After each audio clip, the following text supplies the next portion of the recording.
Modern Warfare 2 had possibly the worst launch in Call of Duty history. Now, just a short few days later after release, the game seems to be having much more problems than ever before. These problems seem to be getting swept under the rug by Activision and Infinity Ward, and I'm here to expose them all. Good morning, gentlemen and ladies, RSX Squishy here, and for today's video, I'm gonna be going over how Modern Warfare 2 is broken, all the perma bans that are going on, all the glitches that keep happening to everybody, and just addressing some of the haters on my last videos. Now, if you can, leave a like, comment, subscribe. It really helps me out. Trying to get to 1,300 subs. And by the way, thank you for everyone that subbed within the last few days and watched my videos. I'm really trying to get monetized, and you guys are really helping me out. So thanks for watching, and I'll do a V-Bucks giveaway soon. Anyway, let's get started with the video. The first issue I want to touch on is perma banning. A lot of people have been getting permanently banned for no apparent reason or with no ties to cheating. It is absurd that someone would pay $70 to $100 for this game and then them getting their account banned within the first few days of release for no reason. Now, this can be attributed to a lot of things. Now, while some people may be cheating, there are a lot, and when I say a lot of reports and a lot of messages on the Call of Duty Twitter of people getting their accounts banned. A lot of other content creators, the ones that actually speak up for people, are talking a lot about this, and it seems that the anti-cheat Ricochet seems to be banning people for no apparent reason. Now, a lot of the reports have been saying that people running background apps such as Discord on their computer, or let's say they were running a soundboard or any other app in the background, it triggers the anti-cheat to essentially label that as cheating, and it ends up making the people get banned. In my opinion, this is completely ridiculous and a lot of incompetence from Infinity Ward and Activision. How the heck can you design and spend millions of dollars, allegedly or supposedly, on an anti-cheat and it be banning people for just having Discord or a simple app that has no relevance to Call of Duty and just banning everyone? That makes absolutely no sense. This, in my opinion, is probably one of the biggest issues because people are over here spending their hard-earned money and then getting their accounts banned for no freaking reason. It is absolutely absurd. To make it even worse, a lot of the features that the game started with are now disabled. Why? It's maybe because Activision or Infinity Ward does not hire playtesters. I'm convinced that the beta was just for them to see us play the game and capture as many glitches as possible to be able to fix them. They were able to remove bunny hopping from the beta, but unfortunately, weapon tuning was a complete disaster. I don't know if any of you guys tried it on the first or second day of release, but it didn't work. It didn't save any of the settings, and there's a YouTuber or two that made videos on how weapon tuning made no difference or in fact made your weapon worse. They in fact completely disabled it, which again is absolutely absurd. You would think that after 3 years and them talking about the most advanced Call of Duty out there, that they would at least have the freaking gunsmith down. But of course, they completely butcher everything else. Another feature that they removed is pinging players. One of the features that honestly I actually kind of liked, well, I'm not gonna lie, I did like it, was that they brought pinging to multiplayer. So playing on a, what do you call it, search and destroy or a team deathmatch game, you were able to ping like a building or something, so your enemy team could see where you were trying to, I don't know, shoot somebody or trying to locate an enemy.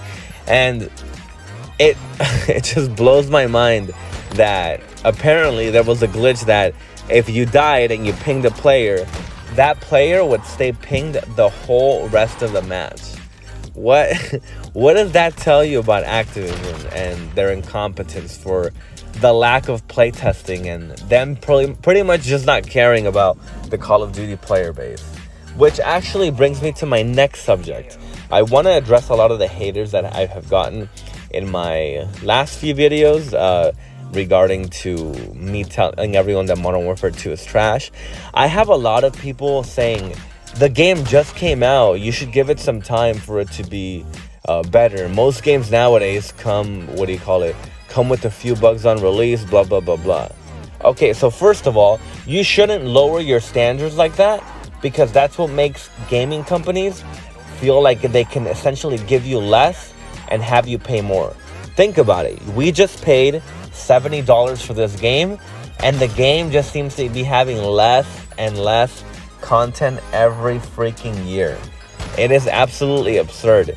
And another thing that they do is they always release a game because they know it's incomplete. There hasn't been a complete game upon release in, I don't know, maybe what, 5-6 years maybe? And they do this stupid thing where they want to say, oh, it's the preseason. Usually by season 1, everything gets fixed. I've made reviews on every season 1 the last 3 years, for Modern Warfare 2019 to Black Ops Cold War and to Vanguard. And absolutely nothing changes. If anything, they might change 1 or 2 things, but it is just an excuse for them to say that for them to release the game early, in my opinion, just for the company to make more money for the shareholders or something. But it is absolutely ridiculous. None of you guys should lower your standards and expect the game to be bad from the beginning, especially when they're hyping it up, saying the most Call of Duty, the best Call of Duty, the most advanced, especially also with a game that is hyped so much as Modern Warfare 2. It makes absolutely no sense. Another thing I want to talk about is, well, actually, another thing that does not want to be addressed by Infinity Ward or Activision is XP tokens. So apparently, with the amount of crashing that has been going on with everybody, if you guys don't know, ever since release, being able to be in a party and play with people, I believe it's once you start playing with more than 3 people in your same party, you start getting more prone to crashes, and you always have to restart the game, restart it maybe a few times before it actually puts you into a lobby with everybody else. So this issue with XP tokens is that you start an XP token before a game, you keep crashing out, and it pretty much cuts all the time because the XP tokens don't start automatically as soon as you press it, and they don't start when they should, which is when the game actually starts. And a lot of people that bought the Vault Edition to get more XP tokens and all of that aren't getting their money's worth because of this stupid glitch and incompetence of Activision, which is making everyone feel ripped off, and they're not addressing it. They addressed a small kind of like list recently of the issues with multiplayer, campaigns, spec ops, and everything. And all they touched on was like grass and some other stupid crap that made no sense. Like, they don't talk about the hardcore issues for some reason. They don't talk about the lack of hardcore, how they said that hardcore was going to be there, how they said a lot of guns were going to be there on release and they're actually not, how they said, I don't know, it's just pretty much everything. You guys, by now, if you're a Call of Duty fan, you should start to realize what Activision and these companies try to do to everybody. And it's not just Activision too. There's a lot of companies. If you guys saw how bad the Battlefield release was, Cyberpunk apparently was rushed, and apparently so was Call of Duty.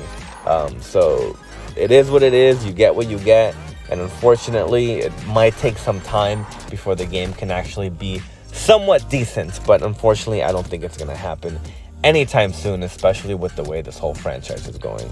But if you've been watching the video up until now, I really appreciate I can't even talk right. I really appreciate you guys watching, everyone that likes, comments, and subscribes. You guys really help me out.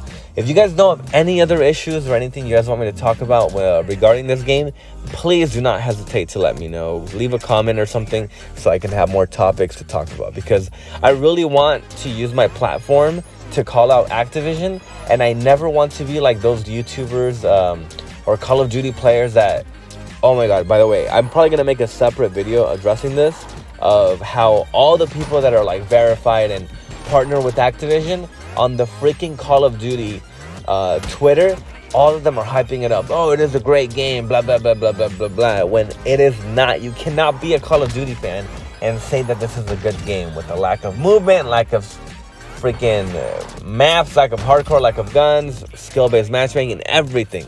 So I'm probably gonna make a video exposing all these people too. So if you can't leave a like, comment, subscribe. Thank you so much for watching, and I will see you guys later. Good night.